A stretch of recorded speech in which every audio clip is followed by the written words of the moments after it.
What's going on, folks? TJ Lauerman, a.k.a. That Sports Gamer here. Bullpen Banter, episode 38. Diamond Dynasty gets dynamic. This is a recap. We got me. We got Snaggle J. Snaggle J, how's it going, sir? What's up? This stream is going to be dynamic. This episode of Bullpen Banter is definitely going to be dynamic. Listen, I took 3.5 pages of notes. I believe I have 58 screenshots from the stream to go through. Nice. I am ready to talk about this. You know what we're going to talk about? Events, seasons, programs, missions, legends and flashbacks, and surprises. Big shout out to the Sony San Diego team. Specifically, we got Tips. We had Nick and Lance for doing the stream. Also, after the stream, I sent some questions over. Lance was happy enough to answer those too. So we've got some extra stuff at the end. Yeah. Special Bullpen Banter goodies. So, I don't know. Do we just jump right into this thing? You know what? Honestly, at this point, we might as well let's just go. We have so much to get through. We're both so hype. The chat is hype. Everyone is hype. The entire MLB The Show community is hype. Just let's go. Rip it off like a Band-Aid. All right. Let's just start this up. Actually, in XSplit, I learned how to do Photoshop slideshows just for this episode. How awesome is that? Look at this. And why didn't that work? No. Come on. No, why are you beeping at me? Uh-oh. There we go. First thing we see here, teams in Diamond Dynasty are no longer going to have those garbagey white and gray uniforms. You're going to get started out with colors now. And I believe they said every team's going to be randomized on these colors because I don't want to just see this blue, red, and white thing going for everybody. Yeah. That's good. That's a good start. So excited. We've been in, I don't know if I brought it up in the Bullpen Banter Discord, but we have a one for me, you, and Millennium, and I've already started deciding on colors for next year's jerseys. That's I'm right. very excited right now. I haven't got that far yet. I have some ideas jotted down, but I don't really have anything like specific, but I do agree it's a nice way to start that teams are going to be randomized and you're not going to be playing the gray on gray teams. I feel like you need a Canada Day red in your arsenal. You know what? The thing is, I've always wanted to do like a red uni, but the Baseball Canada uniforms, I run into them all the time. So I'd rather be original. Like, I don't want to be like, that's why I rock the purple and gray. It's not something you see all the time. It's original. I enjoy it, but big fan of Grimace. Oh, love Grimace. My favorite McDonald's character. All right, let's move right along. We got some new stuff on the cards. As you can see, we got Adonis Garcia card up. The traditional stuff we got here. But we also have now player stats on cards, which is something we've been waiting for to come back. We didn't have them last year. Super happy they're back now. So much more stats, sabermetristic stats, and just a lot more stuff to look at. Yeah, they didn't make specific mention of it, but I would assume, given the effort they put into putting the stats on the cards, that stats will be tracked correctly. Obviously, not only is finding stats in the current evolution of Diamond Dynasty impossible. When you do find them, there's a lot of weird inconsistencies in them. But this is awesome.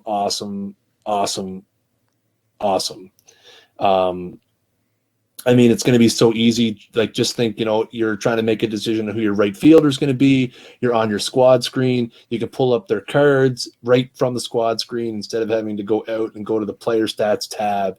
Yeah. It is a fantastic addition. Something that you specifically, TJ, have hammered for as long as I can remember you asking for this to come back. Because they did used to have this, correct? Yeah, this was there in 15, and they took it out for 16. I think to have that other screen that had all the stats. I hope that other screen is there. I just hope they also fix that as well. But having it on the player card is huge. The real problem with that statistics screen that they have in 16 right now is stuff like when you switch to the starting pitchers tab, it doesn't have pitching stats there. Yeah. That seems a little Yeah. ridiculous. Just real quick, Big Rig 19 in the Twitch chat. We're just showing screenshots from the Sony San Diego Twitch stream from yesterday. We don't have anything above and beyond that. I don't think they showed any specific Blue Jays screenshots. But yeah, this is just screenshots from the archive of what they showed us. Actually, it's funny. It's funny that you mentioned that. All the Blue Jays they show, they don't show in Blue Jay form. Yeah, I know. All the Blue Jays they've shown were on other teams. Funny how that works, eh? Also, they straight up jacked Daddy Leagues and added marketplace trends to the player cards now as well. Like it. I'm a huge fan of that. I mean, again, I do feel bad that this literally will probably destroy one of the main reasons why you went to Daddy Leagues in the first place. I like Daddy League's searchability is so much better. Yes, yeah. Again, I think this will be a supplement to Daddy Leagues. I don't think as soon as they showed this on the stream, literally the chat was just rip Daddy Leagues, rip Daddy Leagues, rip Daddy Leagues, rip Daddy Leagues, rest in peace Daddy League. It just I don't think it's that. I mean, unless they have a robust way to compare players, to search players, you're still going to need Daddy Leagues to go and see who they have for right fielders that you can get for less than 1,250 stubs. You're still going to want Daddy Leagues for using comparison purposes. This is a nice addition. Don't get me wrong. The ability to look at the marketplace trends right on the back of the card is fantastic, but I don't think it makes Daddy Leagues obsolete in any way. Agreed 100%. You know what? I'm missing a screenshot here. Uh-oh. Unbelievable. Can you believe it? No, I don't believe it. Not even a little bit. Where is it here? Huh. Interesting. Hanley. What's up, Hanley? What's up, Hanley Ramirez? Well, you know what? I don't know what I did with the screenshot, but I had one of the new onboarding style, which is the Diamond Dynasty draft packs. So to start Diamond Dynasty this year, you're going to have 6 picks to make. There's going to be infield. You're going to have a choice of 1 of 4 catchers, shortstops, and second baseman, I believe, is the first grouping. And you only get 1 of those 4 cards. I really wish I had that screenshot. I'm pretty upset right now. And then it's kind of be like a little battle royale thing for your first 5 picks. And also you're going to be able to pick your home stadium that way as well. Following up on that, I did reach out to see if that's how you build the rest of your team. No is the answer to that. So you're going to get those 5 picks. You're going to get your stadium, and then it's just going to be random cards that you're going to get in your club. Yeah, and also draft packs isn't going to be a thing that you can buy from the store or earn anyway. It's only going to be a thing for the start of Diamond Dynasty. Yeah. So I mean, I do like it. I like the change for sure. The ability to have some type of decision making over the first 5 cornerstones of your Diamond Dynasty team is great. I kind of wish it was a little more expanded. Yeah, I kind of wished it was like 10 rounds. Yeah. Even if they were all bronze rounds, I'd be fine with that. Yeah. I also, and I'm not sure if it's going to be this way or not. I would assume not. I'm wondering if you're going to be able to see your randomly generated roster before you're able to see because that's the thing, right? You don't are you going to end up with dupes? Are you going to, have a randomly generated roster where you have a solid third baseman and then go into the draft and pick another? I'm sure you again, we don't know exactly how that's going to work, but I wish it was a little more expanded than what it is. Yeah. I do kind of wish we could see it. I wonder if all those other cards are just going to be common cards, which could maybe make sense, but perhaps, yeah. Well, we'll see. Where are we here? So here you see the 93 flashback Hanley. we'll get into a little bit more about the stuff on the card in a minute. You also see here there's a Xander Bogaerts flashback. That's with those double arrows to the left in the marketplace mean. Yeah. Interesting. A lot of people were kind of sour on the Bogaerts card, the rookie flashback, when they did show his stats, which I'm sure you probably have a slide of that coming up in a little bit. It's a great question. I don't think they actually showed him. I think they did show his ratings at some point. Maybe I do have him here. But yeah, people seem to be a little sour on him, but whatever. Rookie flashback cards. The one thing I did notice, and the general theme that I think is going to be throughout this entire program, I hope, is a lot of the rookie flashbacks that they showed, and a lot of the flashbacks they showed in general, they seem to be generally lower rated than in previous versions of the game. Like you have the Robbie Alomar card on the stream right now. He's an 88 overall, but those hitting stats are not desirable for a player that you're going to use all the time.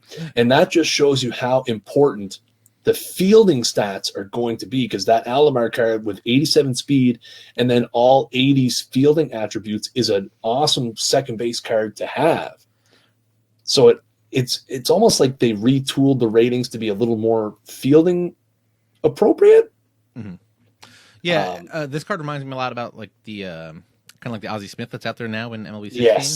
Yes, but it doesn't have I don't think it has as much speed or as much fielding. Well, that's why that one's a 90. It's only 88, but yeah, but that's the general theme I kind of got with some of those cards. I mean, again, that Bogaerts card, a lot of people were sour because the ratings were quite low. Yeah, I think it's only a 70, and it's only really I could pop against lefties. Yeah, but I think that's a general theme you're going to see. And, I think we're going to talk about that more as the stream goes along. Next up, this is a Wade Boggs veteran impact veteran card.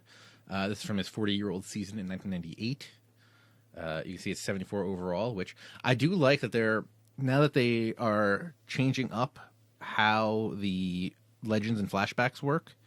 I like that there's going to be a lot more variety in these cards. So you're going to see a 74 Wade Boggs flashback, and I'm sure we're going to see a really, really good like prime Wade Boggs flashback. So yeah, I think this is just the tip of the Wade Boggs iceberg. And that and we'll get into it later, but they're going to give you reasons to use all these cards, which is nice. But yeah, 92 vision, beastly. Actually, it's funny, they were mentioning in the stream how people like really started to like vision at some point, and I'm like, man, I've been out here since day one talking about vision. Yeah, I'm not a big fan of this card on the overall. I mean, the 92 vision is nice. If you had that card on your initial roster, he's going to have some tough at bats for you. Again, fielding's not great, hitting stats aren't great, but nice to see Wade Boggs in the game. Mm-hmm. And there's reasons. I mean, in the other stuff that we're going to talk about, there's going to be reasons to be using stuff like bronzes and guys like that lefty, all sorts of crazy Absolutely. So the new setup for flashbacks and legends are, when you look in the marketplace, you're going to see this blue L and the double arrow for flashbacks. But those are each going to have, each guy, I guess, can possibly have 6 cards. I guess technically more, really. There's going to be rookie series, all-star, breakout, postseason, impact veteran, and hardware. So obviously rookie is the rookie year of a guy. All-star is from a year that he played on the all-star team. Breakout is for like guys that weren't rookies, like maybe some that came like 2 or 3 years down the road and really like just took off. We'll see that in a Josh Donaldson later. Postseason cards are based specifically off of a guy's postseason stuff. We'll see that in a little bit in a Kyle Schwarber flashback that they have. Impact veteran, like the Wade Boggs we just saw. These are going to be guys later in their career that still did some real important stuff to help teams. So that's nice. And then hardware is for years that guys either won the MVP, Cy Young, or Rookie of the Year. Yeah, I'm a huge fan of the new series. Again, now that they've switched, so all the flashback and legend cards, well, I guess all the flashbacks were to begin with, but now that all the legend cards are year specific, I think adding more series allows them to add very, very specific cards to the game. Somebody who had a great season, in a hardware type of card, or somebody like, like a Donaldson, or somebody who had a breakout season that you can put that on a card. This allows them to be very, very fine and specific with the type of cards that they add to the game. Good question in the chat. With these new sets and series, how many versions do we want to see 3 max? Like, is there a certain amount that we want to see limited for players? I mean, I really don't want to see more than 3 or 4, like he says.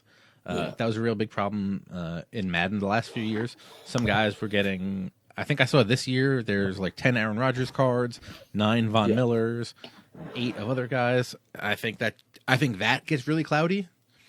And with those, it's always like, this guy's a 91, then he's got a 92, and then a 94, and then a 96, and then a 98. But at least they spread it out good here. Like you saw, the Wade Boggs is a 74. And maybe there's a rookie Wade Boggs that's only like an 80. Yeah. As long as they spread it out, I'm fine with having a number of them. Yeah. But I really don't think I want to see more than 3 or 4. Yeah. Yeah, that's my thing. Like, I'm okay. Listen, if they have 6 of a card, that's great. As long as you give me a reason to use all 6 of those cards. If you have them spread across the spectrum from 65 to 99, like, and again, the Boggs is a perfect example. Like having, like, you look at A-Rod, having multiple 99s of the same card, I feel is absolutely pointless. Yeah. Other than maybe a small attribute difference here and there. Like, again, I if you give me a reason, now that we have the events and the things like that we're going to talk about later, that give you a reason to use varying levels of cards. If you give me a reason to use those cards and spread their overalls across the spectrum, I'm okay with 4 or 5 of the same card. Just don't give me 3 96s of the same card. That just is pointless to me. Yeah, and the one thing that kind of let it fly with the A-Rod in MLB 16 was, I think one was a shortstop. 2 were shortstops, right? Yeah, 2 were shortstops and one was a third baseman. I like the one's a shortstop, one's a third baseman thing, and I think one had a lot more speed, but the hitting was still the same pretty much. But yeah, I mean, if there's a real good reason to have 2 different ones that are like 96 and above, okay. Yeah. But if there's not a real good reason, I don't want like 3 98s. I really don't want there to be like 7 98 Ken Griffey Juniors. And I don't think they're going to do that. No, I don't think so either. So, and again, I think that's one of the effective things that having the different series does, is it allows them to be very, very, very specific with cards that they use, like that 40-year-old Wade Boggs. Without that impact veteran designation, I really don't know what he would have fallen into, in terms of a series. Yeah, he probably would have been up in like a Brett. I don't even know what they would have done. Yeah, that card wouldn't exist, is what they would have done. Yeah, I don't know. Maybe he gets a postseason card from one of those years with the Yankees or something. Yeah, and again, I mean, we talk about, them testing various things. We all scratched our head when that 72 Luis Gonzalez came out. Mm-hmm. Yeah, because we're like, there already is a Luis Gonzalez card. We don't have multiple legends typically. Typically they save the multiples for flashbacks, and we were like, this card doesn't make a whole lot of sense. But now, in the grand scheme of things, mm-hmm. It makes perfect sense. Yeah, you could see them laying the groundwork. We talked about that on last week's show with the Cliff Lee and that. Yeah, so like, here's something that will be cool. There is a possibility of like a Beast Chipper Jones card. Also, there's a possibility of a rookie shortstop Chipper Jones card, which excites me to no end. But there's a possibility that there's going to be a Chipper Jones card from one of the years where he put up really good home run numbers that has great power. And then another one that doesn't have the super great power. I think it was the year after he hurt his knee or hurt his something. And he hit like I think he hit like 346. It could be he hit 364 and led the league in batting. So I mean, that's a case where I am okay if you have multiple high rated cards. Yes. If there's a big difference, like if he's going to take a 20-point power hit, but gain 20 points to contact, that's cool. Yeah, and that's the thing. Like, so using your example, you could have a 1999 Chipper Jones where he won the MVP, hit 45 home runs, had 110 RBIs, 25 steals, and hit 319. You said you want MVP, so that's the hardware version. Yep. Then you could have the impact veteran Chipper Jones when he was 36 years old, when he hit 364. It was 364. Man, it was 364, but he only had 22 home runs. The speed is gone. The home runs are gone. He no longer has shortstop eligibility then. So yeah, that could be your impact veteran card.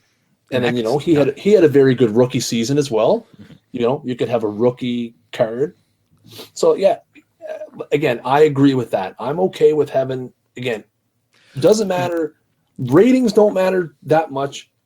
I just hope that give me a reason to use the different versions of the cards. Yeah, I don't think I want to see more than, if we were going to put a hard limit, I don't think I want to see more than 6. I don't want to see guys getting multiple all-star cards. Yeah. I would probably even go lower. I wouldn't want to see more than like 3 or 4 of a card. Like Omar in the YouTube chat is saying there's a possibility of 4 Robbie Alomars with the rookie, the Blue Jays, the Orioles, and the Indians. That almost seems like overkill to me. Give me exactly, because where's the love for the impact veteran with him on the Mets? Yeah, oh yeah, absolutely. The greatest. But I mean, give me an Alomar rookie, give me a postseason flashback Blue Jays, and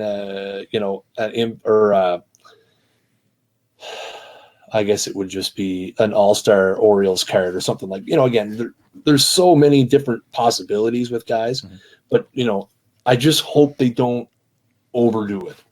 Yeah. I want them to. I want there to be a reason for a different card. Like, I don't want like a 91 MVP and a 92 All-Star that are essentially the same thing. Give me a reason to have both on my roster, on my collection. In your collection, yeah. Yeah, and have potential to use them at varying times. Yeah. All right, next up, we have ranked seasons. So we found out that seasons is not going to work like a MUT or a FIFA where it's a certain number of games. Seasons are going to be lengths of time. So, for example, this one, it says May 15th. They didn't say that this is the official first one. But if the game launched and it was till May 15th, that would give you, I think it's about 6 weeks to do that. I thought they said that this was going to be the first one. I don't know if they said that. Yeah, but the audio was in and out on the stream, so it was a hard time. I was having a hard time hearing what exactly they were saying. But I did think they said that this would be the first one, but I wouldn't take that to the bank or anything like that. Yeah, I just want to see what the next card is. Okay. So what you're going to do is you're going to play, you're going to start at 0, work your way up in this time frame. And as you work your way up, you're going to be getting better rewards, which you can kind of see a little something here. So you'll be able to get cards, tickets, or stubs, all of which are a possibility. The way it's going to work is so in this example, May 15th comes around, you are going to get the reward for whatever the highest level you made it to was. Yeah. So if you got to championship series, but then dropped back and ended up in like division series somewhere, you're still going to get the championship series reward. Yeah. Which is cool. Yeah. Yeah, that is nice. The only thing I wasn't really a huge fan of, and I believe I verified this. I verified this with tips. The rewards do not stack. Yeah, that's a bummer. So let's say you make it to the World Series thing, you will get Andre Dawson, like in the example we have up here. You will get Andre Dawson, but you will not get the Clayton Kershaw. The Clayton Kershaw, and you also won't get the cumulative of all these rewards. Yeah. I mean these aren't the final rewards levels and stuff. Yeah. So I kind of hope that, if it's 6 weeks, and a 95 Andre Dawson is a real nice card, but 6 weeks, 1,000 subs and 1,000 tickets, Also, these are not final numbers, but I feel like that doesn't seem like a lot. Yeah, I'm kind of torn on this because on one hand, I feel like if I make it to World Series, I deserve that Clayton Kershaw card as well. Mm-hmm. Yeah, like the stubs and the stubs and the tickets, I'm like, okay, that's understandable. You're trying to control the currency flow. I understand that. Mm.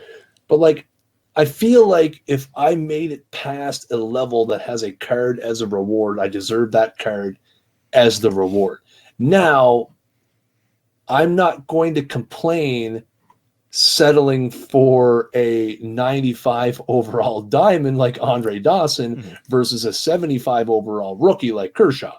But even if I made it to like wild card, you still don't get the Kershaw. I would be like, I would rather not have the 100 tickets and the 100 stubs and have Kershaw.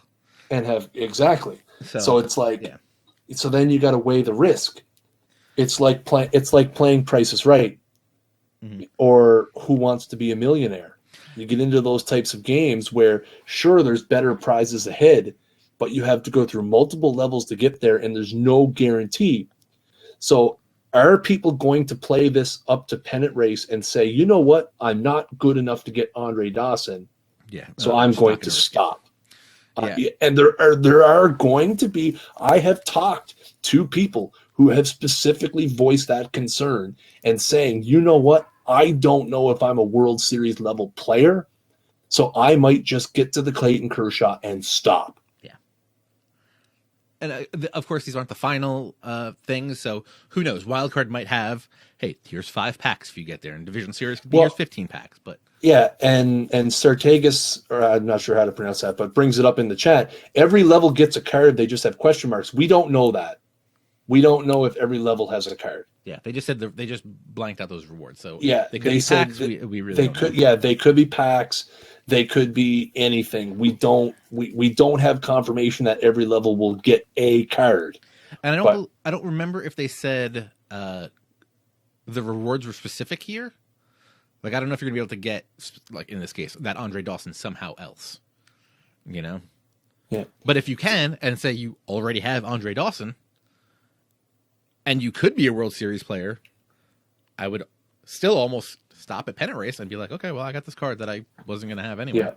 Yeah. Detroit brings up a good point, too. Do you think that the rewards will be visible for each level before you get to it? I would assume so. Given the previous slide, I would assume that you're gonna be able to see what the rewards are before you move into it. Yeah, I would hope so. I would hope so. You can't expect people to jump into a brand new season and spend the 6 weeks that it's going to take to get the World Series if you have no idea what you're playing for. Right. You know, that would be a big turnoff for a lot of people. Yeah. Yeah, I feel like you got to show what everything is. Yeah. And if you are one of the hardcore, there are going to be leaderboards for the current season and also for lifetime.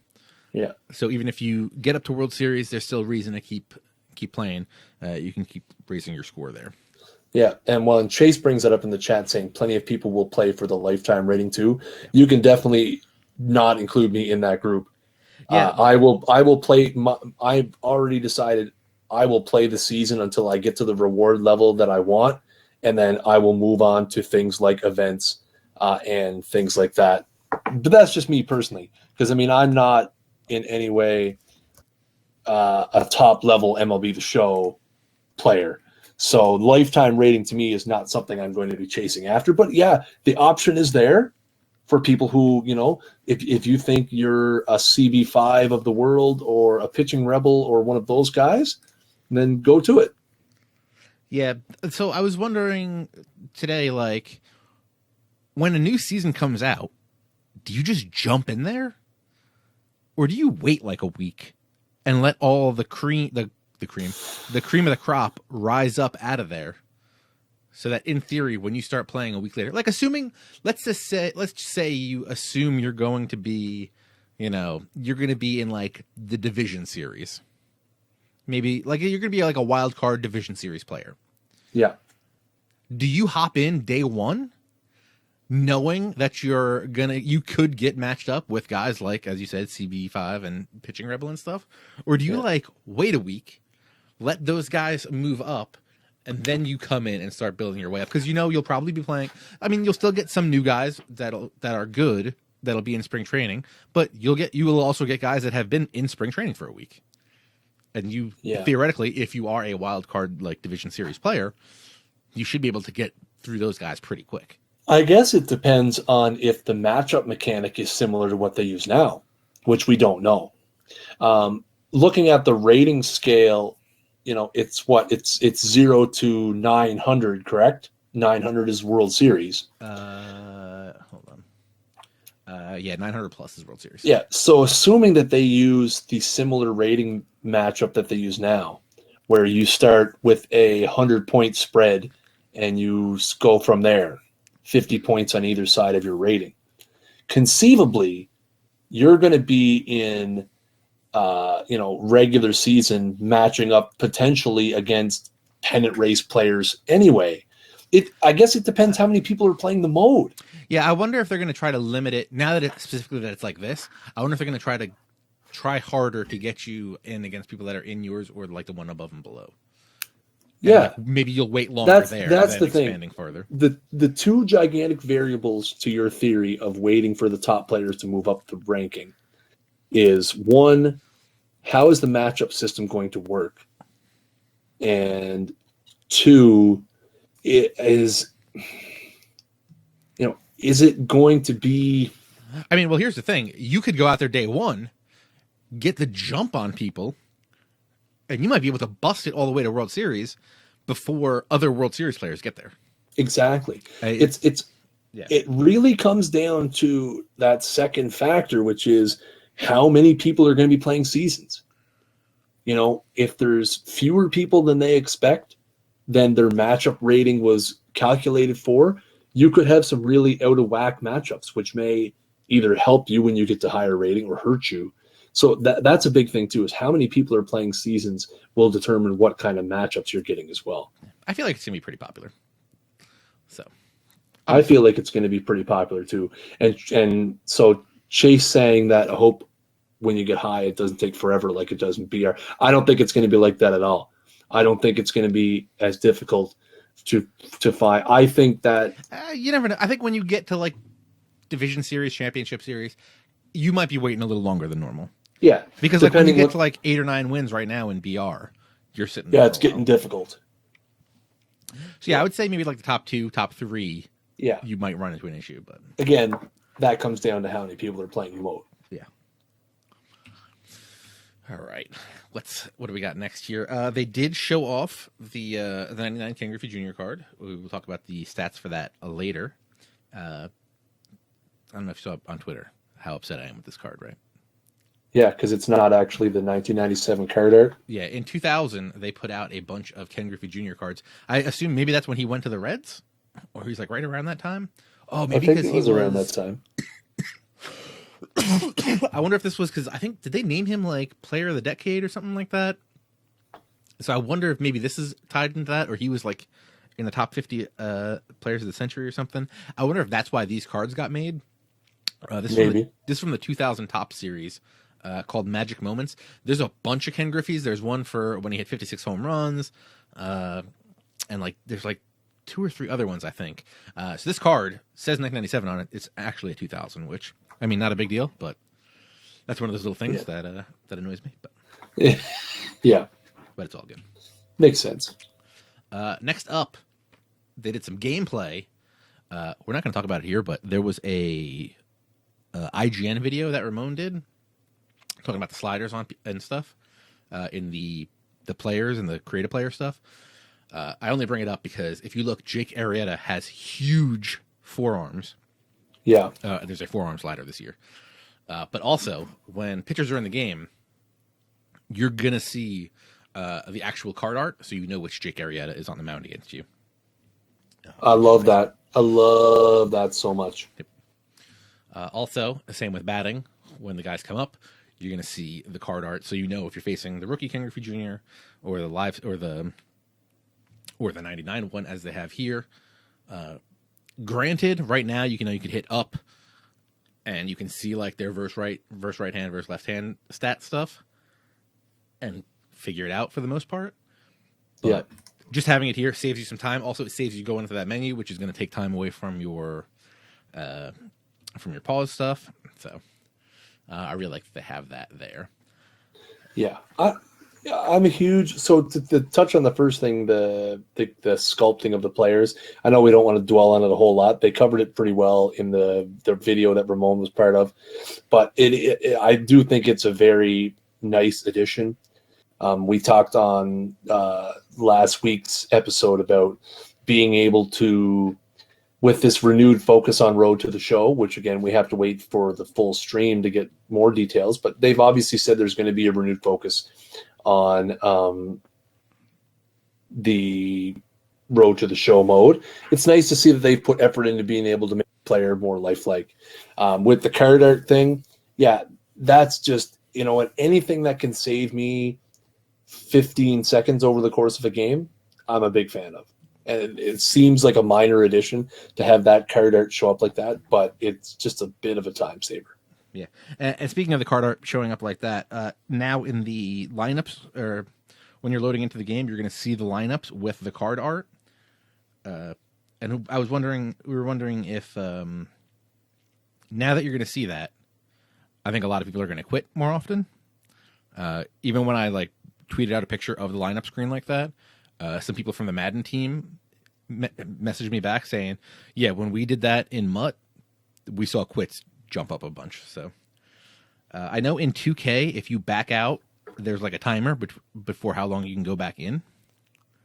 So when I reached out to them and asked them, they said, similar to previous years, anytime someone quits, even in the lineup screen, they'll lose the game, lose rating, and they will not be rewarded.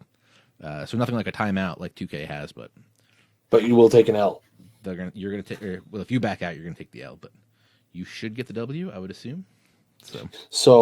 But that's the thing. I mean, with the focus on seasons and events and things like that, I mean, L's carry quite a bit of weight.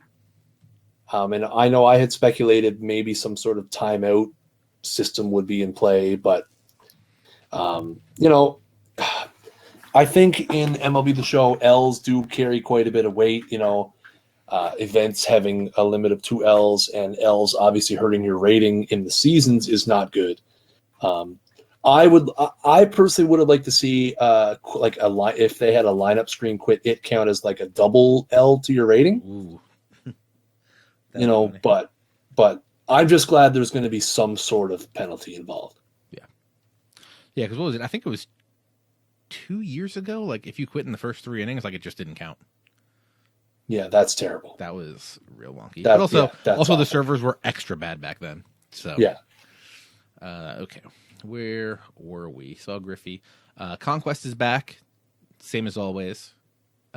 Now with some of the other stuff that we're going to look at, there's going to be more reason to play Conquest. Play versus CPU is still there. Extra innings is now resurfaced. Of course, you could play extra inning games right now just by going into that leaderboard screen and then finding who you want to play. But now it's actually going to be a menu option again, so you don't have to go digging around for it. That's where you play a user's team, but controlled by the CPU. Yeah. Next up, events. I feel like we didn't talk about something. There's also going to be an unranked head-to-head mode and play with friends. Unranked head-to-head is just head-to-head. You get matched up with another person searching, but it doesn't count towards anything. Yeah. Interesting. Yeah. Yeah. I mean, I'm happy it's there, but I don't see myself really using that ever. I mean, unless I don't want to hurt my seasons rating, but I feel like I would, if I wanted to test something, I would probably play the CPU or have a friend play it. But yeah, I can understand there are people that don't have friends or don't like playing online. Well, I know, because you're playing online. Maybe there's people that just don't have friends to play with like that, and they don't want to hurt their ranking going into there. I understand. I feel like that's going to be where it's going to be hard to find a match, though. Yeah. And the teams in there are probably going to be jacked. But who knows? Well, we'll see. We'll have to see how that works. Okay, so events. This is the first event that's going to be out there. It's called the Wild Wild West. You're going to have to build your squad. Now, these are cards on your squad, but you can only use them from certain these teams in the West: the Padres, Dodgers, Angels, Giants, Athletics, and Mariners. So not the whole West, just specific teams. Yeah. I believe that, did they say, so you see the rewards are 60 wins cumulative and a 12 win streak for this Noah Syndergaard card. Now, this, I think, how long did they say they're running this for? I thought it was just like a couple weeks, right? Yeah, I don't think they specifically said how long it was going to be. So you might be thinking 60 wins in 2 weeks or 4 weeks or whatever. That's a lot. The good thing is events can be based on 3, 6, or 9 inning games. I believe they said this one's going to be 3 inning games. Yeah, they did. Yeah. So cumulative wins shouldn't be that big a deal. Still not easy to get 60 wins before losing 2 games. Sure. No. That's not how that works. Let's continue. So there's more restrictions here. So not only could you only use those certain teams, you could also only have a team that's rated 87 or below. So I guess if you go into this event info, you're going to see all the restrictions there. But yeah, only those 6 teams, and the team has to be 87 or below. Okay. So, like I said, restrictions can be players, overalls, etc. The way events are going to work is BR style. You know what? I do have it. Here's what happened. I have extra screenshots in here. I'll tell you how event rewards work in a minute, okay? Like I said, you go into the event to when you go to build your team, it's only going to show you the players eligible for that team. So like right here, you are only seeing the players from those 6 teams. You're also seeing a flashback Pablo Sandoval. They also showed off a Johnny Damon flashback that we saw in another video earlier this week. He's going to be a 2004 postseason flashback. Pretty beastly. Lots of pop versus righties. Not so much against lefties, but high vision, clutch, durability. Got some speed, got no arm. Yeah, noodle arm. Though I think he's got a whole arm, +1 on the arm to Kenny Lofton, if I'm not mistaken. Hey, there you go. Also, that Noah Syndergaard card was his 2015 rookie. You may remember that card from MLB 2015. That was the card that was in the game. 99 velocity. He throws that cheddar. 80s for everything, except for hits per 9 is a little low. Home runs per 9 doesn't matter. Clutch is 62, controls 62. But the 5-pitch mix that we love: 4-seam, sinker, slider, circle change, curveball. They also showed a Giancarlo Stanton in that gameplay that we showed for a second. This is his All-Star 2014 card. He's a monster, like a certified monster. Yeah. His only bad thing is 67 contact versus righties. But the thing that I really hate is the 32 vision. 32 vision, yeah. So he's not going to be fouling off a lot of stuff and helping you out anywhere that way. But if you make contact, that ball's going to go a long way. Yeah, it's gone. Oh man, I feel like I was I think I took more screenshots than are showing up here. But yeah, so the way these are going to work, you're going to lock that team. Okay, you following with me? So you're going to lock that team, and then it's going to essentially be BR style. You're going to play. I guess you will play till 20. I don't know. You know what? I don't think they really said how many games specifically it was. But you can get on that 12-game win streak. Yeah, they didn't say. Interesting. They didn't say what? Yeah, they didn't say like how far you could go. So like if you get a 12-game win streak, you're winning Noah Syndergaard. Right. But I guess you can just keep going. And technically you could get 60 wins before getting 2 losses. But if you do get those 2 losses, you can re-enter the event, and those will keep adding on. I thought I had this. Oh, so you don't have to get the 60 wins in one shot. Not one shot. Just during the event. Yeah, just in the same event. So in the wild. Obviously, the 12-win streak you would have to get in one shot. Yeah, before 2 losses. But the Well, you have to get 60 wins what you no can less. carry. So the 60 wins, you have the length of the event to get it. Yeah. Okay, that makes more sense.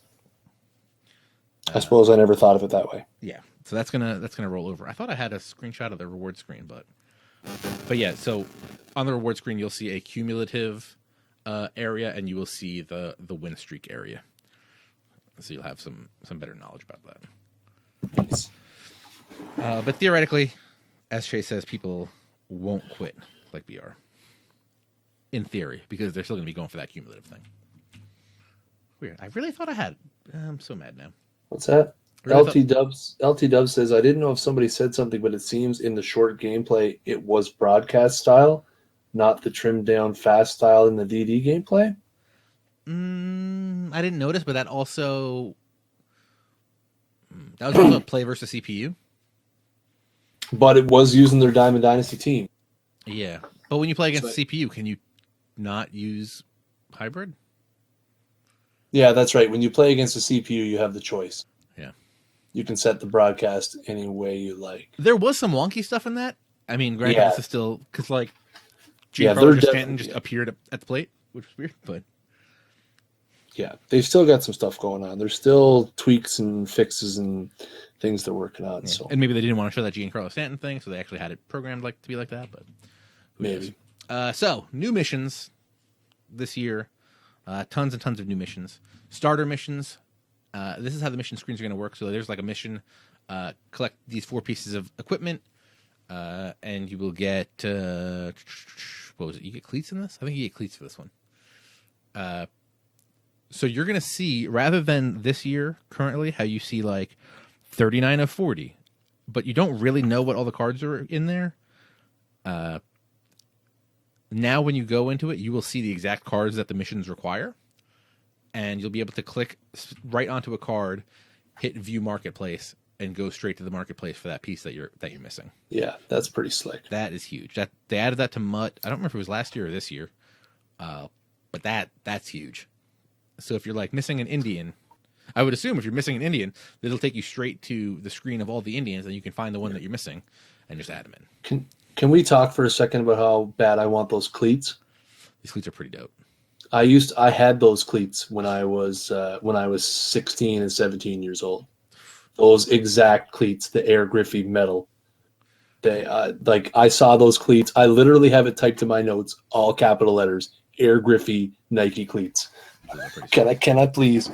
I hope they're only going for 5,500 stubs. Yeah, like they show on that screenshot. Yeah, well, I don't remember what the reward was for that.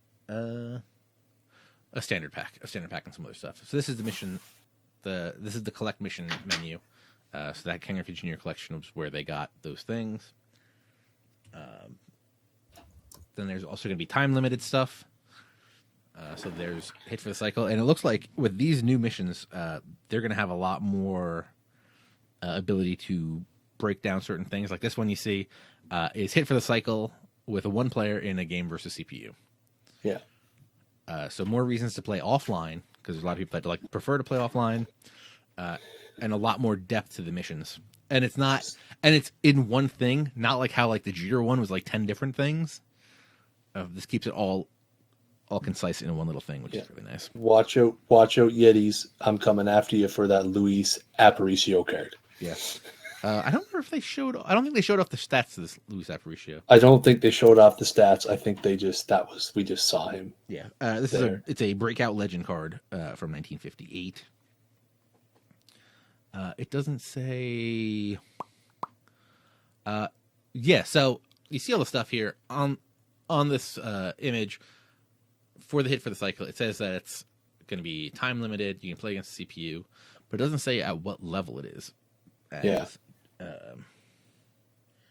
Detroit Sports says. So I wonder if it could just be even like rookie. Hard to say. Yeah. I thought that too. I thought maybe that's something they just haven't addressed. Yeah, maybe if they don't say, maybe it could be anything, but you would think for the reward being a 90 overall card. Yeah. It should probably be something a little stronger. Oh, well, I mean, this is an example, because this is going to be yes, it is an example. Hours. This is just a 22-hour thing, so yeah. True. So we got to see. Also, there's Jackie Robinson Day one, so I assume there's going to be something to get the Jackie Robinson card there. Yeah, they kind of mentioned on the stream that they probably weren't supposed to show that. Yeah. But also you see on top of this list, there's a 48-hour capture a Mariner's territory.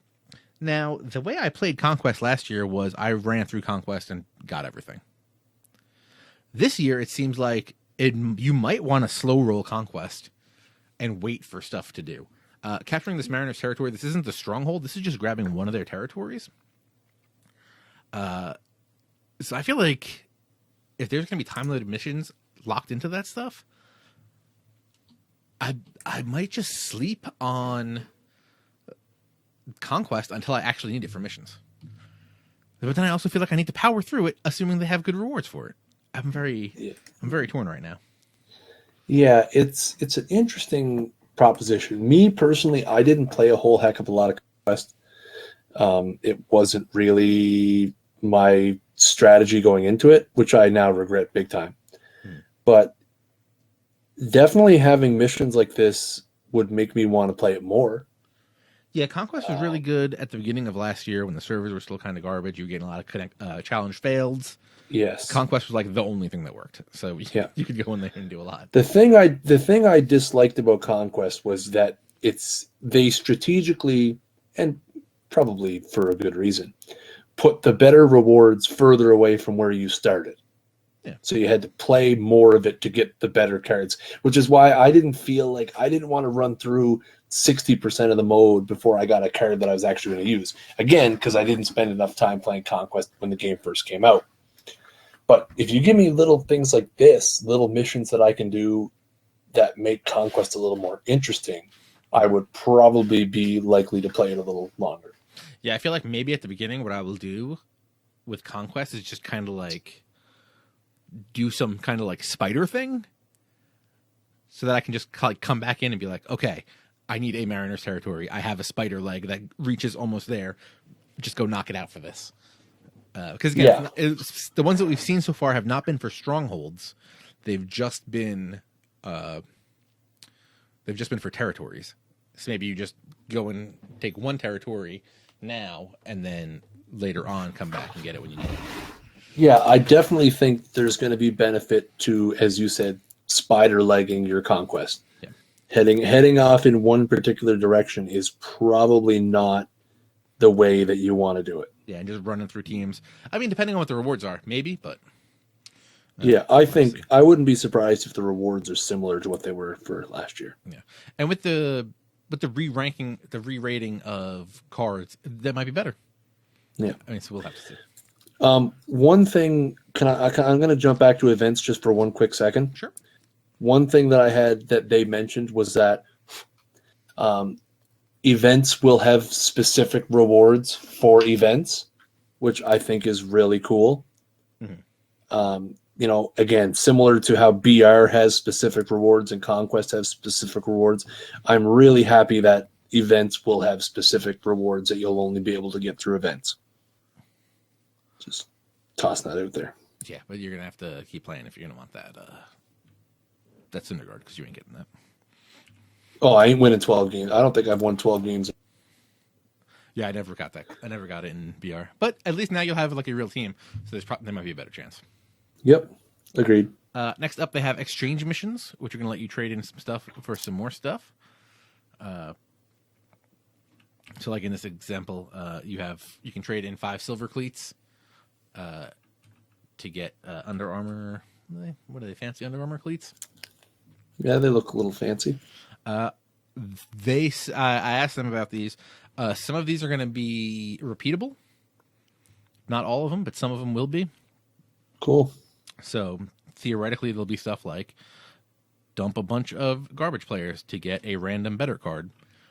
So that would be nice.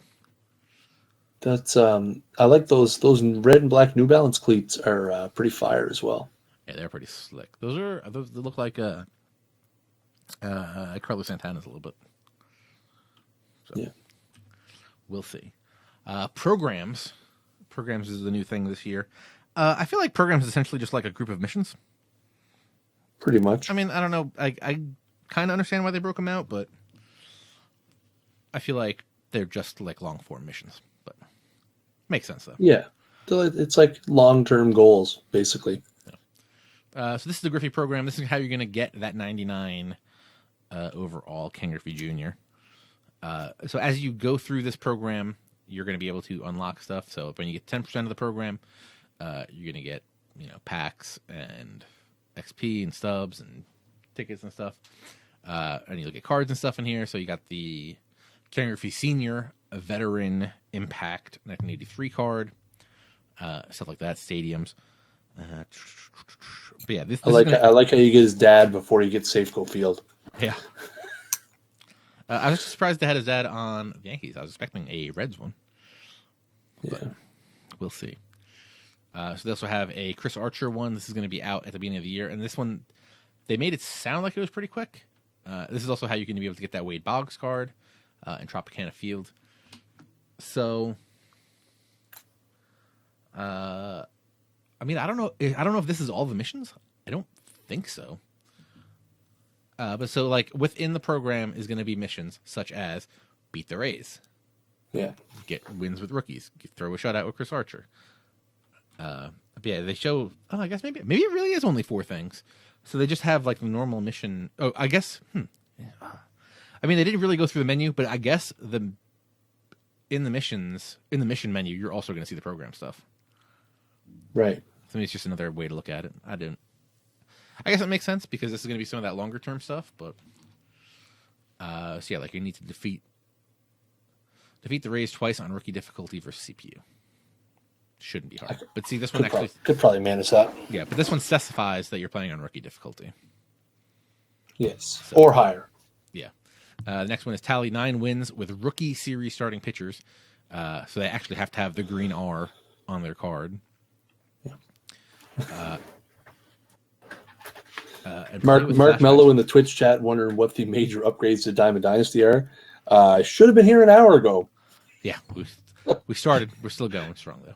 We're still going strong, but yeah. And assuming that everything works, the archive of the whole stream tonight will be on absolutely youtube.com/thatsportsgamer tomorrow.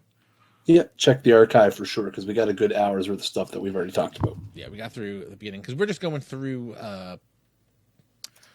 the stream that Sony San Diego did last night, and we're just kind of going through, recapping, giving our opinions on stuff. Yep. So these are the 4 things you need to do. You need to get throw a shutout, complete game shutout, or surrender fewer than 2 hits. But again, this doesn't. This has to be in ranked seasons, so that might be a little harder. Yeah, it's definitely not a gimme. And then, like I said, one of the things is capture a Tampa Bay territory on the Conquest map.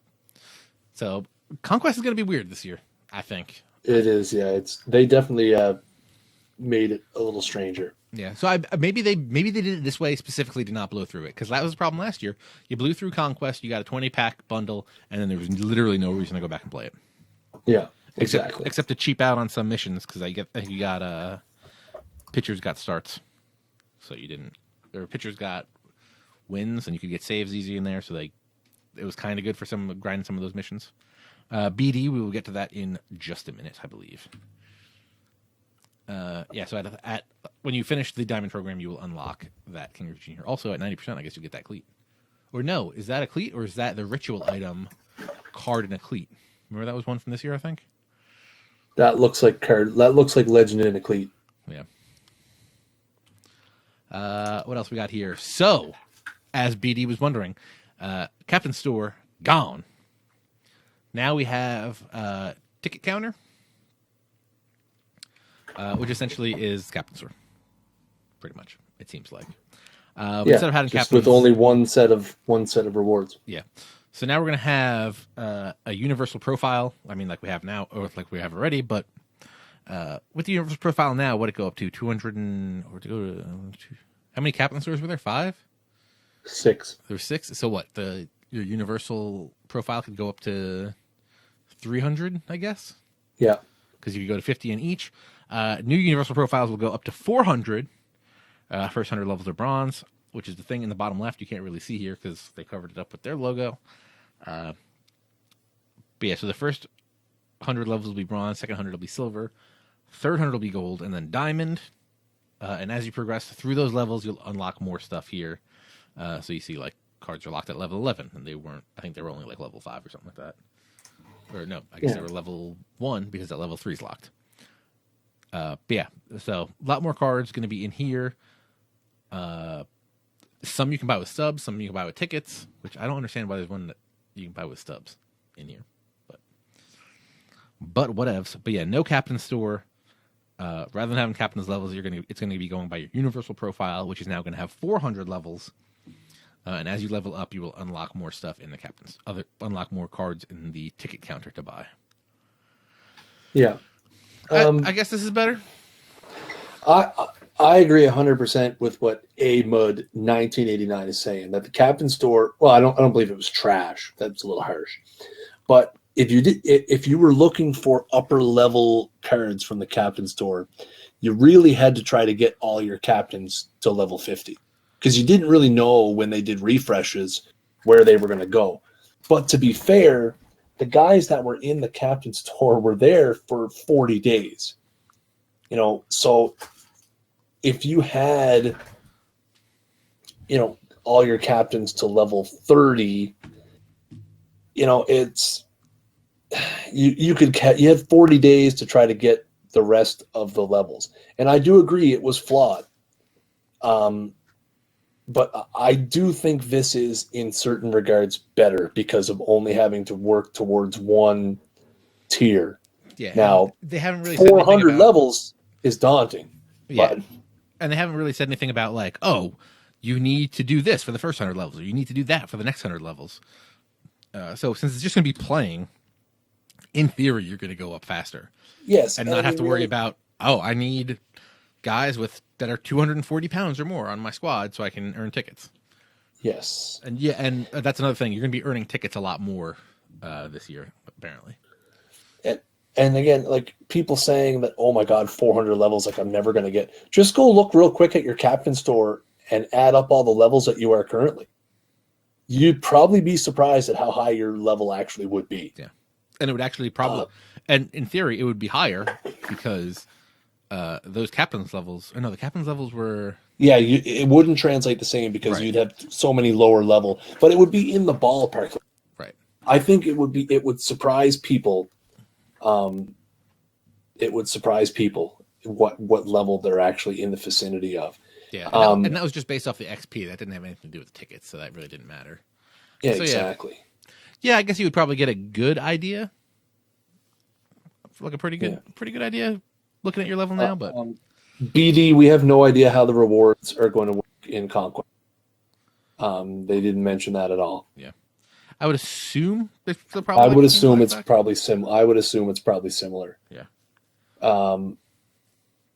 But yeah, guys talking about whether they think it's going to be easier or harder in 17 to build a team. It's way too early to tell. Yeah. My thinking is that it's with all these new missions and stuff and all this new stuff that's going to be at the front of the game this year that we aren't having to wait for like weeks. And theoretically, stuff like I wanted to mention with the Griffey thing, like Reggie Stalker and stuff, you could get those cards like real quick this year. But so like this Griffey, you're not going to be able to get for quite a while because there are going to be parts of that Griffey mission that you're not going to be able to do till they come out. That's why they're saying this Griffey's probably not going to be out till the All-Star break, because there are going to be prerequisites. Like specifically doing that Archer mission is a prerequisite for getting a Griffey. So yeah, exactly. You could be sitting at, you're not going to be, but week 2 of the game, theoretically, you could be sitting at 99% of that Griffey and have to wait till the All-Star break when they put out that last piece to actually get the card. Yeah. So I really like that. Which I think is great. And I think, too, the biggest thing, I know it doesn't really answer the question of whether it's going to be easier to build your team or not in 16 or 17. And I think the reason why people ask that question is, are we going to see a lot of these teams the same? I definitely think you're going to see a much greater variability in rosters this year. I really, really do. Yeah, especially at the beginning. It's going to be different. I think with all the missions and all the stuff that all the ways to play, I think it's going to be easier to make a good team, harder to make a great team. Yeah. So I really want to see how that plays out. I think my path is going to be, man, I don't even know. I don't know if I'm going to jump into seasons first or if I'm going to jump into events first or just start trying to grind out missions first. I mean, really got to see how everything really shakes out when we get the real game in our hands, but Yeah. I'm excited. Yeah. BD, how hard will events be? They're definitely not going to be easy. I mean, if you have to win 12 games in a row, if that's what it ends up being, or win 60 games cumulative in a period of time, that's definitely putting in work. It's definitely not going to be easy. And you're also going to have to build that team. You're going to have to build a squad that works. Because you're going to need. I don't think so. To answer your first part of the question, it's not going to be easy. But the second part of the question, how good the rewards are going to be, I think the rewards will match the challenge of the mode. Yeah, because like for that the Wild West thing, you're going to need 13 pitchers from those 6 teams. So you might not even be able to start playing that event for a week. Yo, who's carrying 13 pitchers on the roster? Is it 13? How many? What's it? It's 7 12, and 5, right? 12, bro. Yeah, it's 12. I wish I could carry an extra pitcher. I'd give up that at bat spot. Just saying. All right. I mean, that was a thing. That was another thing. I should have asked about that. Because in DD, you were forced to have that amount of pitchers and that amount of bench players. I do kind of wish you could swap that out a little bit.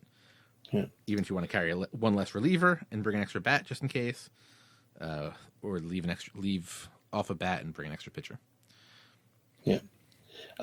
So just real quick, all the guys asking, like, if you have questions of whether you think the rewards and stuff are going to be worth it, TJ and I don't know what the specifics are going to be in regards to rewards and what modes are going to yield the better rewards. We're just giving our opinions based on, what information has been released. So we can't really answer those kind of questions at this time. Yeah, but missions were definitely worth it in MLB 16. So yes, and that's the thing is, I think it was Amud who said, "I don't like pay to win." I can tell you right now, I've started dismantling it, but I had an entire diamond team, and I didn't spend a dime. Oh no, that's not true. I bought some stubs in there 50% off for Thanksgiving. See how the story changes. But it was $20. Oh. No. Yeah. As the Detroit sports guy mentioned, it could take a bit to be ready to field a team of 25 guys from those 6 teams. And guess what? Those 25 guys probably not going to be that great. Yeah, there is definitely, if you plan on playing events and taking advantage of that option, it definitely is going to require you to build a substantial collection. Pro move. Here's the pro move. You know that Wild West event is the first one. You know the 6 teams you need. When you do that draft at the beginning, make sure you're racking up players there. Or there was another mission where it was like 5 left-handed starters. Make sure 5 bronze left-handed starters. Make sure you go get left-handed starters. That's right. Will the market be about the same prices? I mean, we no idea. No idea. That's going to depend on the market. If I had to speculate, because I love doing that, I would speculate. Wow. I would expect that initially prices may be a bit higher than normal, just because of the fact that diamonds are a 90 and people are going to see diamond cards and the prices are going to go up. Yeah. I think they might actually be a little lower because there's going to be so much more ways to. Well, I guess if you have more stubs, the prices will go up. Yeah. We'll see. Yeah. Again, and it's going to depend because there's going to be multiple cards of the same guy. It's going to be all stuff. It's going to be. We're just going to have to see how it plays out. 40 days. The reason that they don't have the DH in Diamond Dynasty is because they want you to think. Yes. That's pretty much the answer. They don't want you to just sit back with a DH and not have. Yeah, they forced you to have a good bench, and they force you to play small ball sometimes. Yeah. Yeah, and when new event, as Chase says, when new events come out, the cards that are required for that are going to go up in price. So there's going to be a lot more fluctuation. Yeah, and stuff. Yeah. Market is purely speculation at this point. We really don't know how it's going to be affected. So what else we got next? They showed off the Nelson Cruz breakout flashback. This is from 2008. 97 powers righties. Ridiculous. 45 vision kind of stinks, but 6 contact cannon. So that's a cool card. Sweet card, yeah. Nice card art. Yeah, 91 arm strength. I love the card art. Next up, we also saw a 99 Craig Kimbrell 2012 All-Star card. 99 hits per 9, 99 Ks per 9, 94 clutch, throws cheddar. They were mentioning in 16, his 2-seamer is slower than his 4-seamer, but on this one, the 2-seamer and the 4-seamer are the same speed. So they're both getting to 99.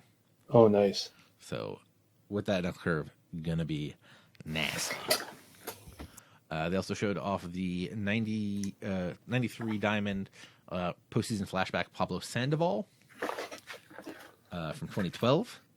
Beastly against righties specifically. 99 clutch, that's huge. Yeah. 84. That was the World Series. He hit 3 home runs in one game, right? Or was that 2014? Did he hit 3 in one game, or did he hit 2 and then like 4 in the whole series or something like that? I don't remember. Something like that, though. It doesn't show. Yeah, so he's a third baseman and a first baseman in this one. No catcher eligibility on this. No, you guys love that Pablo Sandoval. That's a catcher. Yes. So as you touched on earlier, the rarity thresholds have changed. 90 to 99 is now diamond. 85 to 89 is gold. 80 to 84 is silver. 70 to 79 is bronze, and 0 to 69 is common. Hey, can I drop some breaking news real quick? Sure. MLB The Show tweeted 9 minutes ago. Ask us anything you want to know about MLB The Show 17 and tune in on Facebook Live tomorrow morning for the answers.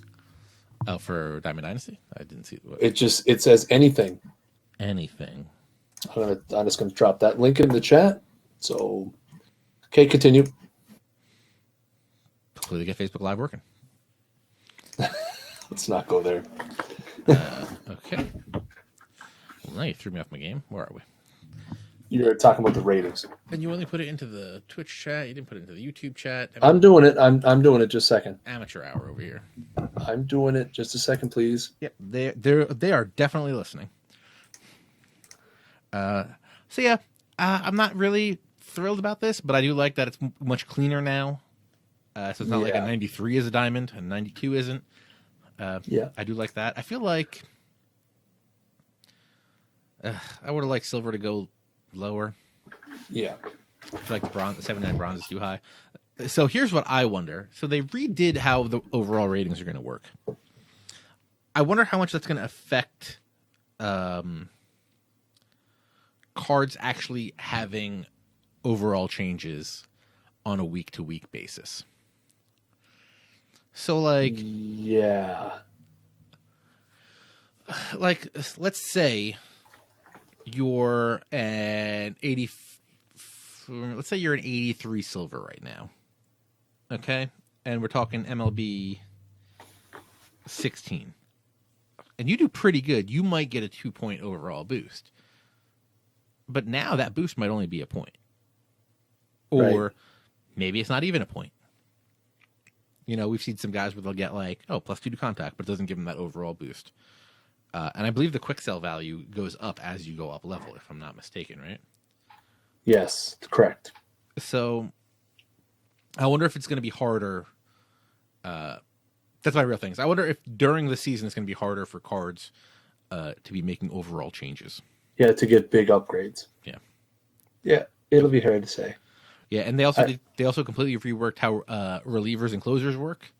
I think they're working on like the same level now, because we saw, what was it, if you jump from like reliever to closer, your overall just went up 2 points or something for no apparent reason. So that's all been cleaned up. Everybody pretty much across the board has had their overalls re-rated lower. Yeah. To leave more top end for like superstar cards. Yeah. I mean, with this overall rating system changes, I guess my benchmark is if you have an easier to understand rating system than NBA 2K, it's fine in my books. Because they have so many different levels of cards in that game, or I have no idea what they're doing. So I'll take this. This is a little more simplistic than that. And you're giving out bad information. Who is? You are. Why? BD in the chat asks if the only way to win stuff in rewards is from winning games in a row. The answer is no. There are also those cumulative rewards. True. Like the winning 60 games. So we'll see. True. But yeah, still got to see how that looks in real. Yeah, and the events could change as well. Next event, like maybe it's, I don't know, something else. Hard to say. Mm-hmm. They also talked about hashtag Rich Hillgate. Rich Hill, we saw him as a 97. Everybody freaked out. They messed around a little bit. Rich Hill became a 99. And then they messed around a little bit, and Rich Hill is now an 86. And that's what it's going to be. Yeah, Rich Hill's going to be an 86. That sounds about right. Yeah, I'm okay with Rich Hill being 86. I'm now okay with people shutting up about Rich Hill. That would be nice too. Yeah. So they showed off some of the top 3 players at some positions. Top 3 relievers. Andrew Miller with his RP, not a closer. Number 2, Kenley Jansen with his sick cutter. And number 3 is Zach Britton with that nasty sinker. Yeah. I mean, that's a good trio. That's, if you're playing LB right now, that trio is in every bullpen. Yeah. The one thing that stuck out to me on this page, and we've talked about it on a few streams now, is the velocity ratings. Quite the spread across the board. Yeah. For as hard as Jansen throws, for the velocity rating to be, was that 76, 75? Like a 76, yeah. Yeah. You know, that's interesting. Interesting. Yeah. So I wonder it would appear as though that, you know, and even Miller as an 84, if you look back to his pitch mix from last year, fastball, slider, two-seamer, everything's pretty fast. Yeah. But again, so the velocity rating appears to be like an overall, you know. Yeah, it might be an overall mix of all his pitches now. Same with the control, probably. I mean, I guess that kind of makes sense. I think it kind of makes sense. It just shows that, you know, that the velocity rating is not a top end indicator. Like just looking at Kenley Jansen's current card, Daddy Leagues doesn't show velocity. It should. It shows velocity for the pitches. There we go. It might be on another screen. So his velocity in the game right now is 76. Is it really? So it is, yeah. I wonder if that's based off like the slider or the cutter or something. Well, and that's the thing, right? If you look at his pitch breakout, cutter 92, slider 83 miles an hour, fastball 95 miles an hour. So the velocity is obviously a combination of all of his pitches. Yeah. Which is something I never really look at velocity as a whole, their individual pitches, as Daddy Leagues breaks them out so nicely for you to see. Detroit Sports Guy says he doesn't understand how they do overalls. Shouldn't the overall be an average or weighted average of underlying ratings? It is a weighted average of underlying ratings. Some of those weights are just more. So, So you can have a 90 overall without having a 90 in any single category. And there's stuff that contributes to your overall that you will actually not notice when you play a game. Specifically with pitchers, home runs per 9, that rating contributes to your overall rating, but that is only used in simulation stuff, not head-to-head games or user-controlled games. So in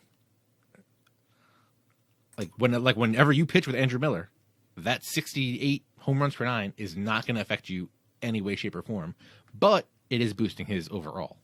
So if you go to Daddy Leagues right now, Daddy Leagues. Do you have any idea where that page is? DaddyLeagues.com. I'm already on my way. Okay. It's under rank. It's only for starting pitchers though right now. Yeah. So what we did was we worked with Daddy Leagues to re-rank the starting pitchers without the home runs per nine in there. So you'll see a little bit of a different overall for guys in there because that home run per nine just doesn't count with those. But yeah, so stuff's weighted differently. So like your per nines are going to be the big things that contribute to your overalls.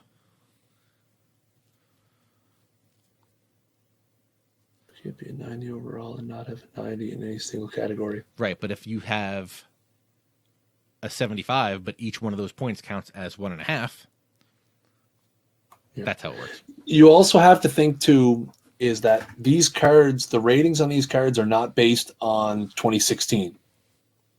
The cards ratings are done using a 3-year weighted average. Also that, yeah.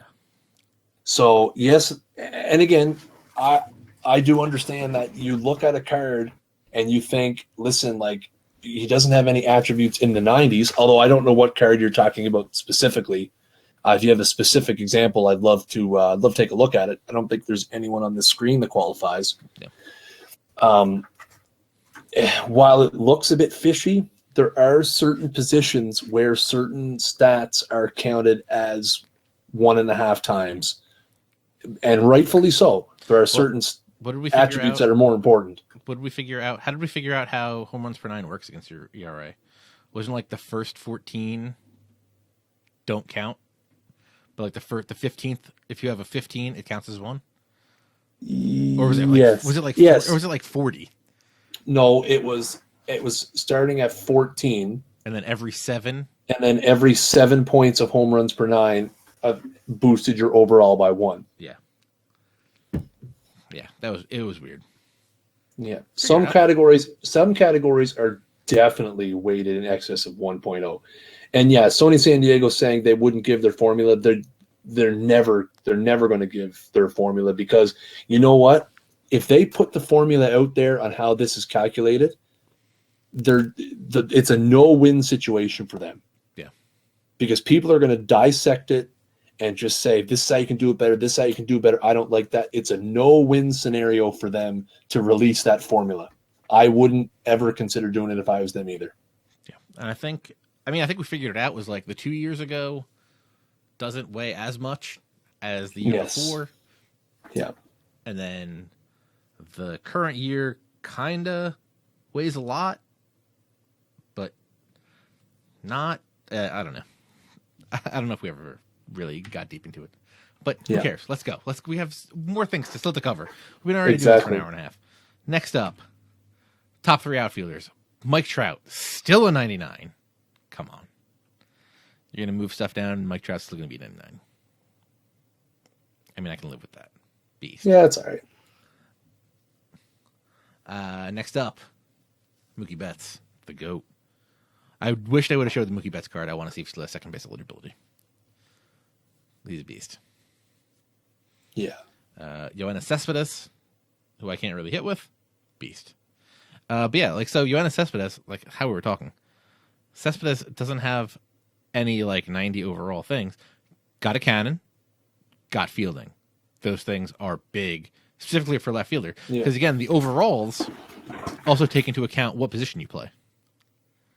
So if you're a corner outfielder, arm strength is going to count for a lot more than if you're a center fielder. Yes.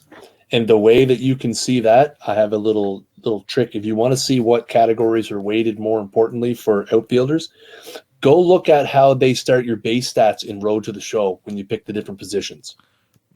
If you cycle through the different positions of Road to the Show and advance to the next screen where you can assign your 5 points, every position is weighted differently for their base ratings. They're applying that same methodology to how they rate the different positions on cards. And you'll see it also when the roster updates come out during the season. You'll see a guy that might move from shortstop to third base, and he'll take a hit to his overall, but none of his ratings will change. Yeah, exactly. I want to say Yoenis Cespedes moved to center field at some point, and didn't he become like a 96? Or like a 94 or something? Wasn't there something crazy? I forget what it was. It was something like that. You look that up. I'll continue. Top 3 infielders. Jose Altuve, of course. Dude's a beast. But as you can see, last year he had I think it was 24 home runs. They didn't give him the power bump because that was his first year of decent power. So he still got 49 power versus righties, 56 power versus lefties. But he's got that contact beast, got the speed, got the vision. Pretty awesome. No. Okay. So yeah, he was when he was in center field, he was he had a lower rating. He was a gold. He was a gold center fielder. Yeah, he went from 80. He went from 89 to 95. Yeah, yeah. And the thing was, because he was not fast enough for center field. Center field needed fast and higher defensive ratings. Yeah. And the corner outfielder wasn't getting a hit for the speed, and he was getting bonuses for his arm strength. Bonuses for the arm, yeah. Yeah. So yeah, I agree that they need more power for Altuve, but again, this was his first power year, so they didn't want to just like overly inflate that. Yeah. Chris Bryant, absolute monster, pretty good at everything. 94. He is, yeah. Agreed. Love him. I wonder. I mean, he'll probably still have a lot of positions too, so that should be good. Yeah. Josh Donaldson, again, monster. Yeah. Still 94. Yeah. And they did say on the stream that Machado and who else? Arenado are in the very close vicinity. I would assume by saying they're in the close vicinity. Yeah, I would say they're probably 93s. Yeah, I can see Altuve falling off if he doesn't keep the power up. No, they didn't give him a ton of power, so maybe if he falls off a little bit, he'll still probably be up there high. Yeah. Next up, top 3 starting pitchers. Clayton Kershaw, still the GOAT, 99 overall. Then Max Scherzer, beastly, and then Chris Sale, everybody's favorite, Chris Sale. Yeah, everybody's favorite. I'm not sure who the third guy is. Saleh? Yeah. Chris Saleh. Chris Saleh. Saleh, cutting it up. Chris Saleh. Bringing that sliders to Fenway. Yeah, and they were talking about how a lot of players are really good against left-handed pitchers, but you see here that some of the elite pitchers are left-handed. And there's a lot of really good elite left-handed pitchers. But yeah, their hits per 9 are so good that you're still going to play them against guys that can hit lefties. Yeah. Glad Kate Upton didn't see this. Hey, man. Verlander's not even going to be a diamond. He's not even in the diamond conversation. That's probably correct, especially with the re-rack. He's probably be like an 88. I can see him being an 88. I think he's an 88 now. Yeah, he probably deserves a little bit more. Yeah. So he'll probably stay an 88 is what I'm going to say. Yeah. Next up, we got some more cards.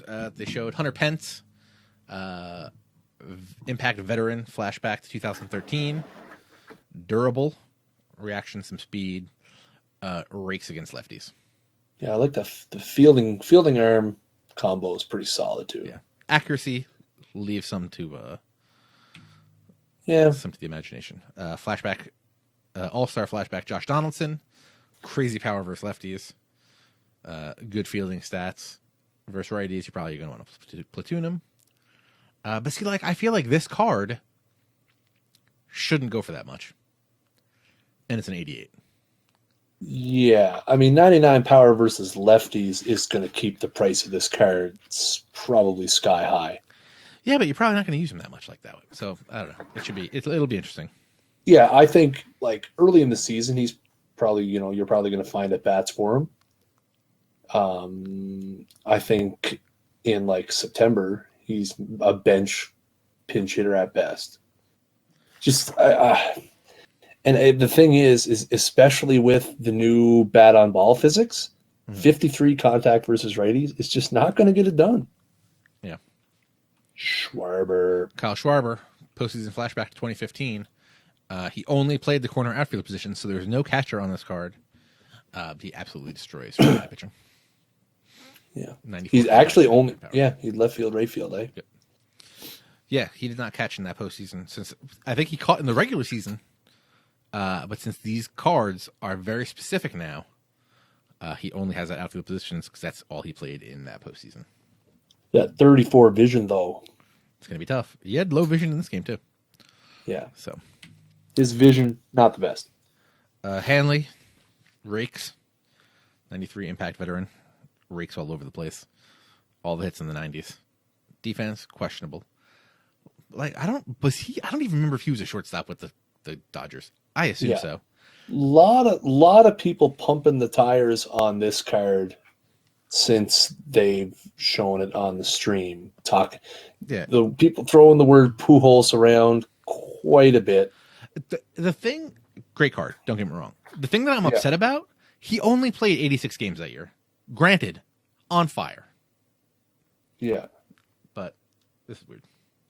I feel like give me a season. Give me 100 games. Give me 120. Yeah. I mean, the thing is that, people have been complaining that how's this card not a 99?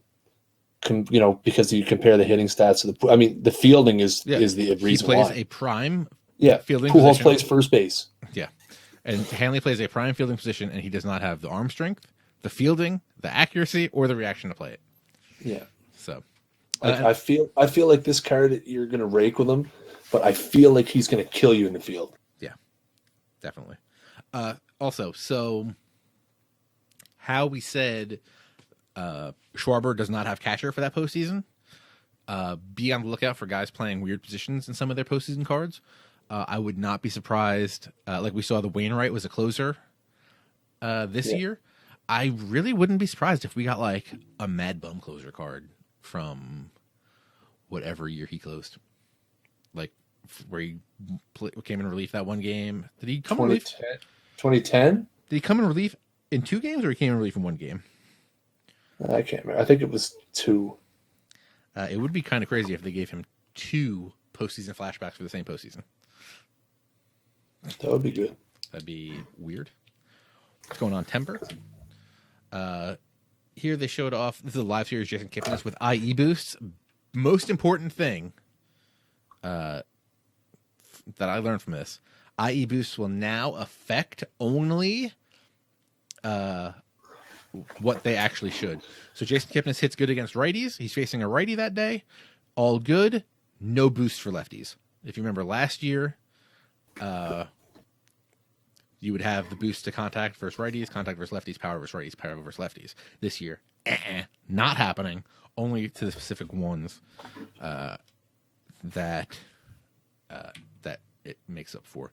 So this is showing you here. It's because he's playing against Jake Arrieta. Head-to-head versus Arrieta, he's 2 for 3. For similar pitchers, right-handed sinker ballers, he's 7 for 22 with 3 home runs. So a whole bunch of stuff like that. I think this is great.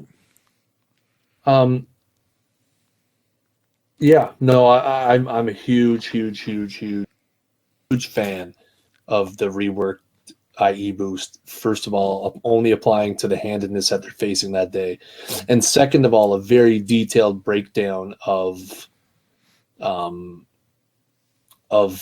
they're good against. Mm-hmm. What this really makes me hope for is, to a lesser extent, I would love to see this information in franchise mode.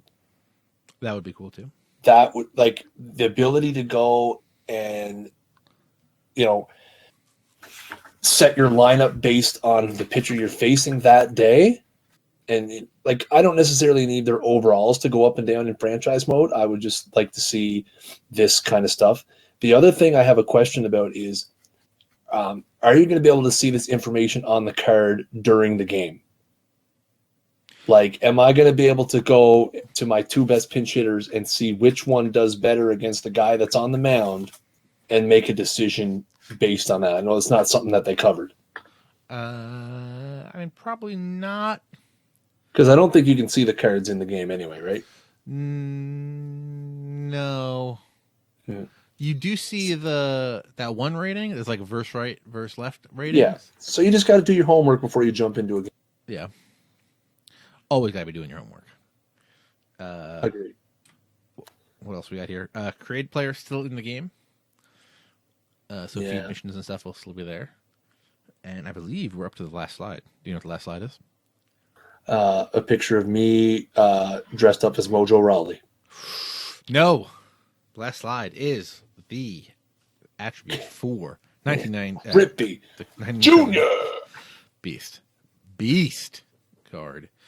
I mean, come on. Give him a little contact versus lefties. What are you doing here? 95 contact versus righties. 99 power versus righties. 96 power versus lefties. As I said, 70 contact versus lefties. I mean, that's fine, I guess. 71 vision.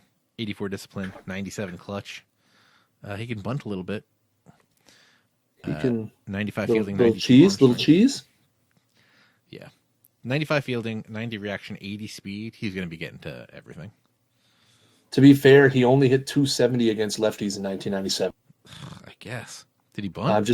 I'm just saying he hit 50 points lower, and his OPS was 134 points lower against lefties that year.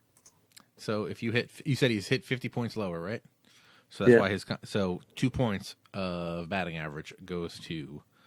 There you go. Boom. Confirmed. Figured it out. Confirmed.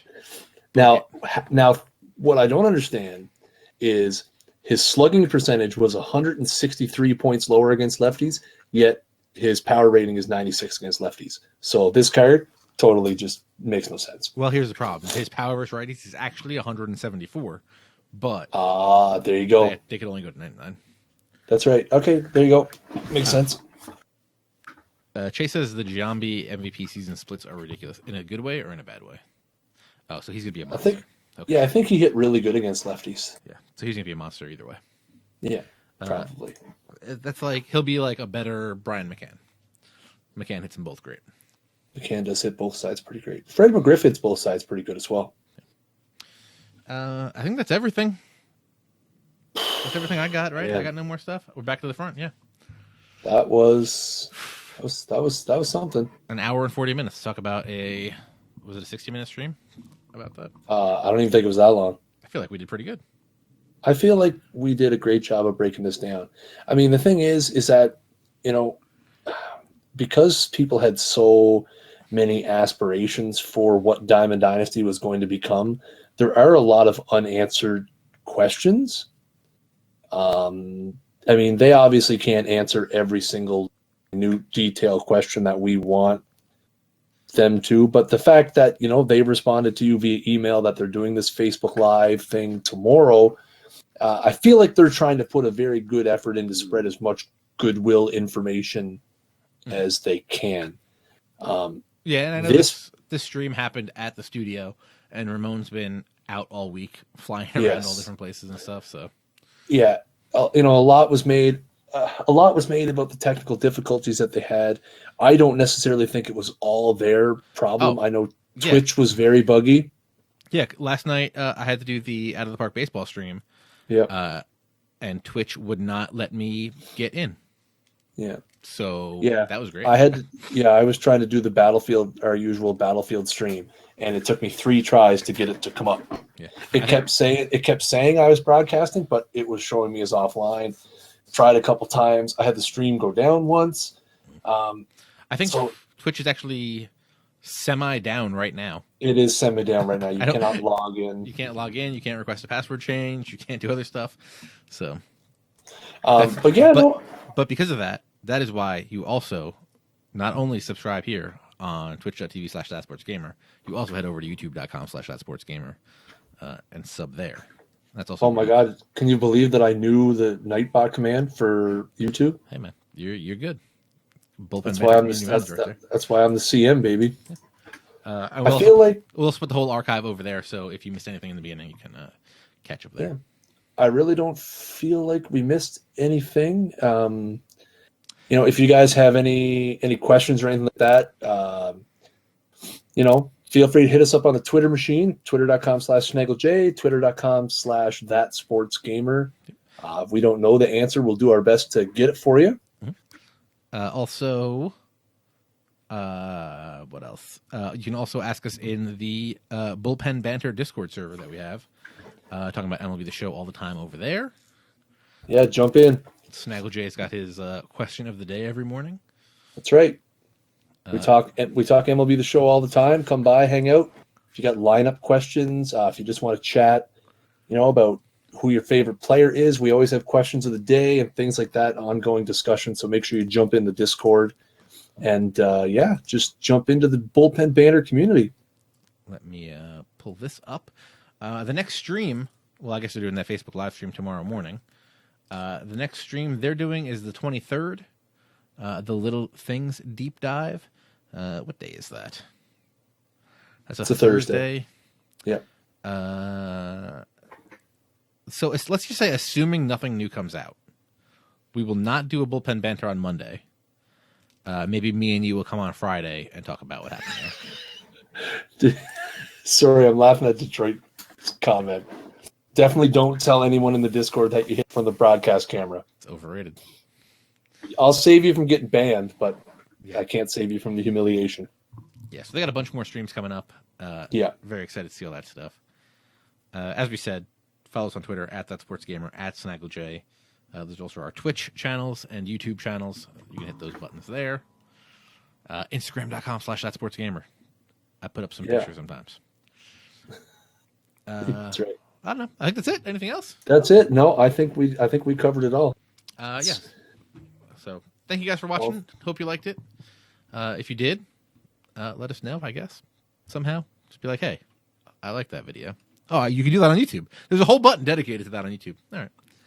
But yeah, thank you guys for watching. As I said again, probably no Bullpen Banter on Monday. We'll probably do something Friday after their stream on Thursday. We like to have that day to soak it in a little bit. Yeah, we like to be, you've heard the rest, but now you've heard the best. True. That's how it goes. Thank you guys for joining us. Now it's time for you to get out of the bullpen, get into the game. Take it easy, folks.